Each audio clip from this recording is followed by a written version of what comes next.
ऐसे हुई थी कलयुग की शुरुआत। भारतीय संस्कृति सबसे प्राचीन है। सनातन धर्म विश्व का सबसे प्राचीन धर्म है। हमारे पुराणों में 4 युगों का वर्णन मिलता है: सतयुग, त्रेता युग, द्वापर युग और कलयुग। कलयुग को एक श्राप कहा जाता है। क्या आपको पता है कि इस पृथ्वी पर कलयुग कैसे आया और कैसे हुई थी पृथ्वी पर कलयुग की शुरुआत? चलिए आज हम आपको बताते हैं। हमारे शास्त्रों में सृष्टि के आरंभ से प्रलय काल तक की अवधि को 4 युगों में बांटा गया है। वर्तमान में हम जिस युग में जी रहे हैं उसे कलयुग कहा गया है। इससे पहले 3 युग बीत चुके हैं: सतयुग, त्रेता युग और द्वापर युग। भगवान श्री राम का जन्म त्रेता युग में हुआ था और द्वापर में भगवान श्री कृष्ण का जन्म हुआ था। कलयुग के अंत में भगवान कल के अवतार लेंगे और संसार में फैले पाप और अन्याय के साम्राज्य का अंत करके पुनः धर्म की स्थापना करेंगे। रामायण में रामराज देख सभी का दिल करता है कि काश वर्तमान स्थिति भी रामराज जैसी हो जाए।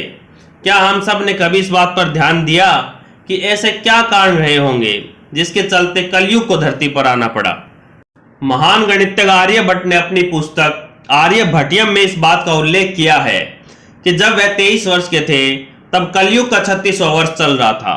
आंकड़ों के अनुसार आर्यभट्ट का जन्म 476 ईसा पूर्व में हुआ था। गणना की जाए तो कलयुग का आरंभ 3102 ईसा पूर्व हो चुका था। विश्व में मात्र सनातन धर्म ही ऐसा धर्म है जो दुनिया को ऐसी सीख देता है कि उसकी कल्पना भी नहीं की जा सकती। सबसे पूज्य धर्म सनातन धर्म है। जब धर्मराज युधिष्ठिर अपना पूरा राजपाट परीक्षित को सौंपकर अन्य पांडवों और द्रौपदी सहित महाप्रयाण हेतु हिमालय की ओर निकले थे, उन दिनों स्वयं धर्म बैल का रूप लेकर गाय के रूप में बैठी पृथ्वी देवी से सरस्वती नदी के किनारे मिले। गाय के रूप में पृथ्वी के नैन आंसुओं से भरे हुए थे। उनकी आंखों से लगातार आंसू बह रहे थे। पृथ्वी को दुखी देख धर्म रूपी बैल ने उनसे उनकी परेशानी का कारण पूछा। धर्म ने कहा, देवी कहीं तुम यह देखकर तो नहीं घबरा गई कि मेरा बस एक ही पैर है, या फिर तुम इस बात से दुखी हो अब तुम्हारे ऊपर बुरी ताकतों का शासन होगा। जैसे जैसे दिन निकलते जा रहे हैं पृथ्वी पर पापियों की संख्या भी बढ़ती जा रही है। धर्म के सवाल का जवाब देते हुए पृथ्वी देवी बोली, हे धर्म, तुम तो सब कुछ जानते हो, ऐसे में मुझसे मेरे दुखों का कारण पूछने से क्या लाभ? सत्य, मित्रता, त्याग, दया, शास्त्र, विचार, ज्ञान, वैराग्य, ऐश्वर्य, निर्भीकता, कोमलता, धैर्य आदि के स्वामी भगवान श्री कृष्ण के अपने धाम चले जाने की वजह से कलयुग ने मुझ पर कब्जा कर लिया है। श्री कृष्ण के चरण कमल मुझ पर पड़ते थे, जिसकी वजह से मैं खुद को सौभाग्यशाली मानती थी, परंतु अब ऐसा नहीं है। मेरा सौभाग्य समाप्त हो चुका है। धर्म और पृथ्वी आपस में बातें कर ही रहे थे, इतने में असुर रूपी कलयुग वहां आ पहुंचा और धर्म और पृथ्वी रूपी गाय और बैल को मारने लगा। धर्म के मार्ग पर ही चलकर इंसान सफलता पा सकता है। जो पाप करके सफलता प्राप्त करता है वो कुछ दिनों में चली जाती है। जहां पृथ्वी और धर्म बातें कर रहे थे, राजा परीक्षित उसी मार्ग से गुजर रहे थे। जब उन्होंने अपनी आंखों से यह दृश्य देखा तो वह कलयुग पर बहुत क्रोधित हुए। राजा परीक्षित ने कलयुग से कहा, दुष्ट, पापी, तू कौन है और क्यों इस निरपराध गाय और बैल को मार रहा है? तू महा अपराधी है। तेरा अपराध क्षमा योग्य नहीं है, इसलिए तेरी मौत निश्चित है। राजा परीक्षित ने बैल के रूप में धर्म और पृथ्वी के रूप में गाय देवी को पहचान लिया था।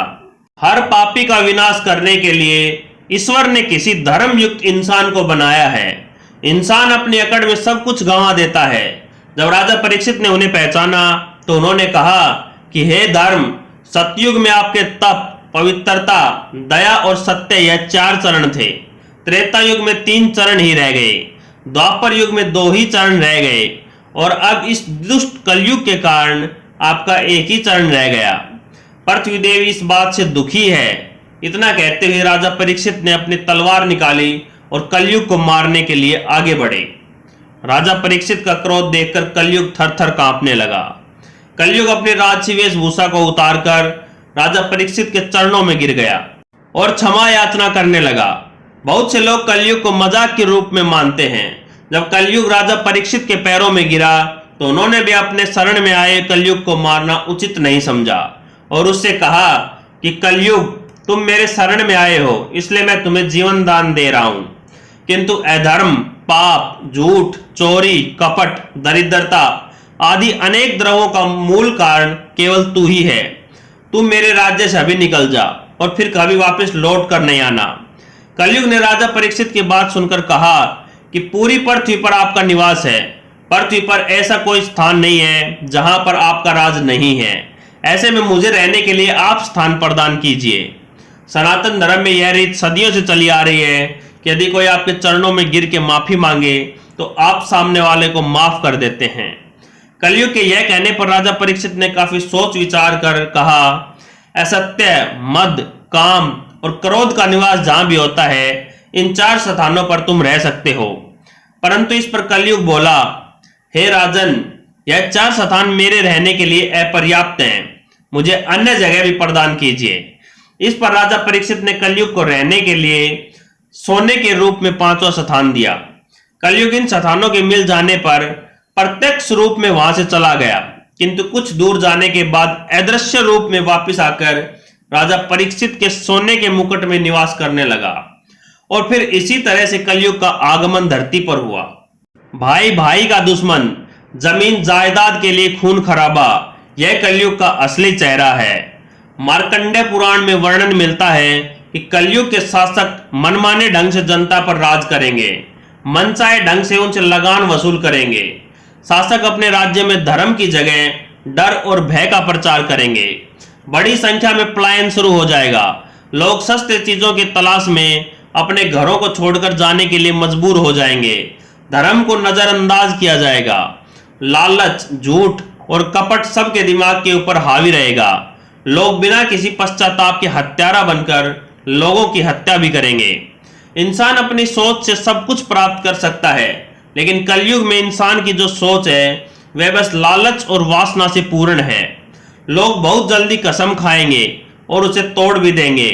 लोग मदिरा और अन्य नशीली चीजों के चपेट में आ जाएंगे। गुरुओं का सम्मान करने की परंपरा भी समाप्त हो जाएगी।